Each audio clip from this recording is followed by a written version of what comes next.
Alright, what is up guys? Today I am reviewing the Molotow 311 chisel 48mm marker. It usually comes empty, as you can see, but I think you can actually get them filled. I don't know, they're probably on Spray Planet or Primo, but as you can see, it has a chisel nib. It's pretty stiff, to be honest. It doesn't have any give, so which is good.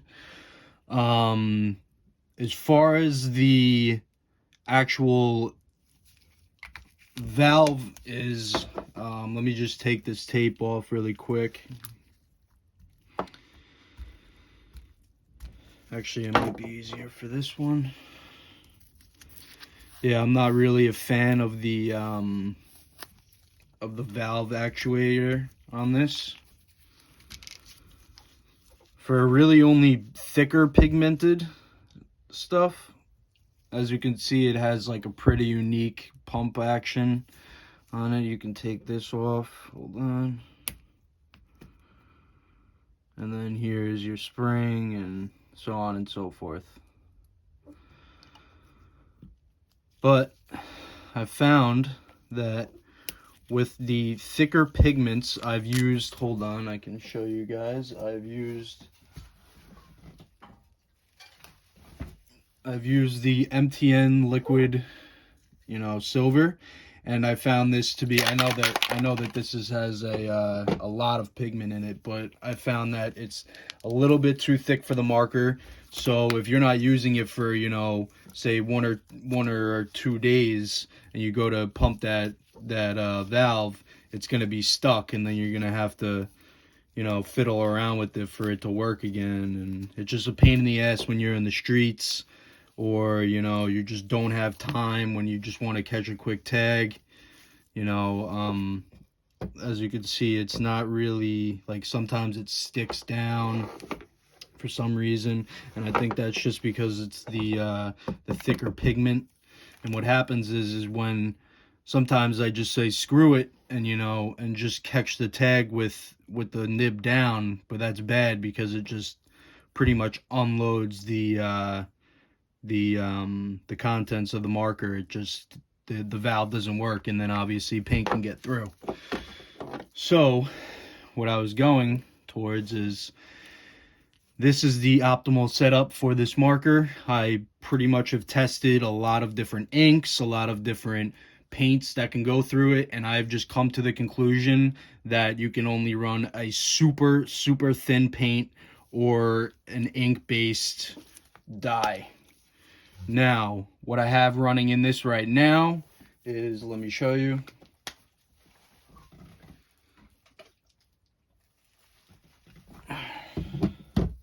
I have Iron Lac marker refill paint. I got this from Art Primo. I believe it was pretty cheap, honestly, and it's 250 milliliters, so definitely worth checking it out. The opacity is really good. It's a satin finish, good for the streets, and good for stickers and whatever else you really need to do.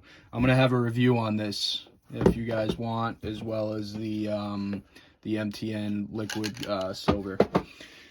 Next, I have in this, so it's a combination. I have both Iron Lac and Steve Garvey. Now, I got the Steve Garvey also from Art Primo, and I'll have a review on this as well, because I feel like I don't see any reviews on Steve Garvey, so I will be making a review on this.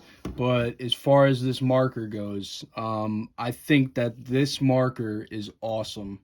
Is with the combination of these two, in the mix.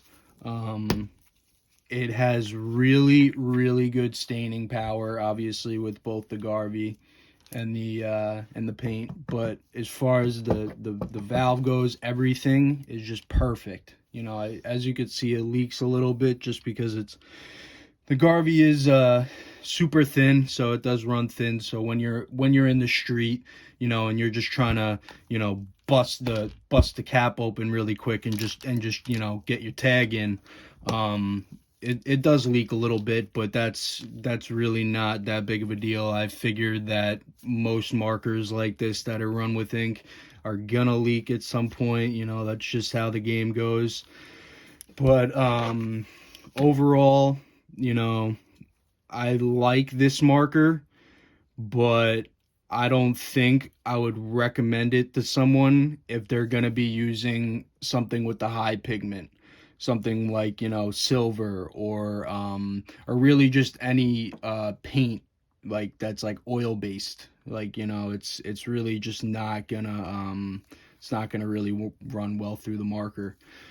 So that's all I have to say pretty much. You know, I can show you guys on a few different surfaces how this thing writes. And that's pretty much it. Alright, so comment and subscribe. This is a new channel. I know I'm a little choppy and I'm a little all over the place with this review, but I'm gonna, you know, start getting structured and start trying to make actual videos. So if you guys can just you know, like this video, comment, see what I'm doing wrong and whatever else. So thank you. Dr. Glove Reviews is out.